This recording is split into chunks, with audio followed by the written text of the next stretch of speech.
To record a screencast, when you're in the recording section, click on the 3 buttons for video options and choose Screen Recording Beta.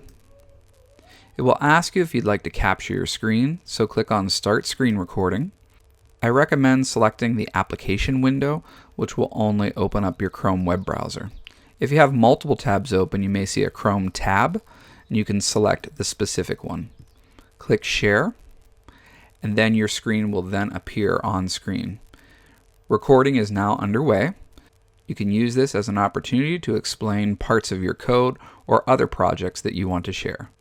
When you're done, simply click on the Stop button.